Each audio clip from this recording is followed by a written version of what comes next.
চাঁপাইনবাবগঞ্জ শহরের কেন্দ্রস্থলে অবস্থিত নিউ মার্কেটের দোতলায় এক ভয়াবহ অগ্নিকাণ্ডের ঘটনা ঘটেছে। বুধবার সকাল 8:30টার দিকে মার্কেটের একটি দোকান থেকে এই আগুনের সূত্রপাত হয়।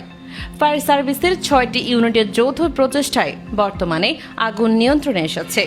প্রত্যক্ষদর্শী ও স্থানীয় ব্যবসায়ীরা জানান, সকাল 8:30টার দিকে নিউ মার্কেটের দোতলায় অবস্থিত রাজশাহী স্টোর থেকে হঠাৎ ঘন ধোঁয়া বের হতে দেখা যায়। মুহূর্তের মধ্যে আগুন আশপাশের আরও 3 থেকে 4টি কাপড়ের দোকানে ছড়িয়ে পড়ে। এ সময় ব্যবসায়ী ও ক্রেতাদের মধ্যে আতঙ্ক ছড়িয়ে পড়ে এবং তারা চিৎকার শুরু করেন। খবর পেয়ে দ্রুত ঘটনাস্থলে পৌঁছায় চাঁপাইনবাবগঞ্জ ফায়ার সার্ভিসের 3টি ইউনিট এবং পরে শিবগঞ্জ থেকে 2টি ও নাচল থেকে আরও একটি ইউনিট আগুন নিয়ন্ত্রণে যোগ দেয়। তারা স্থানীয় ব্যবসায়ী ও জনসাধারণের সহায়তায় আগুন নিয়ন্ত্রণে আনার কাজ শুরু করে। দীর্ঘ প্রচেষ্টার পর আগুন সম্পূর্ণ নিয়ন্ত্রণে আনা সম্ভব হয়। চাঁপাইনবাবগঞ্জ ফায়ার সার্ভিসের স্টেশন অফিসার মোহাম্মদ সাইদ হাসান শুভ জানান, খবর পাওয়ার পরপরই আমাদের 3টি ইউনিট ঘটনাস্থলে গিয়ে আগুন নিয়ন্ত্রণে আনে।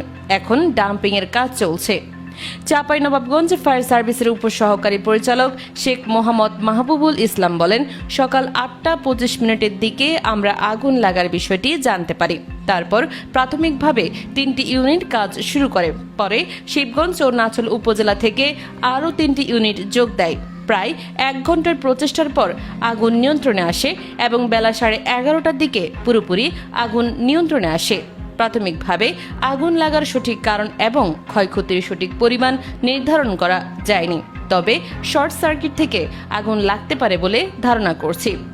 এছাড়া নিউ মার্কেট এলাকা তাৎক্ষণিকভাবে পরিদর্শন করেছেন চাঁপাইনবাবগঞ্জ জেলা পুলিশ সুপার গৌতম কুমার বিশ্বাস, র্যাবের প্রতিনিধি দল, জেলা পরিষদের প্রশাসক হারুনুর রশিদ, চাঁপাইনবাবগঞ্জ জেলা জামায়াতের আমির আবুজার গিফারি সহ প্রতিনিধি দল।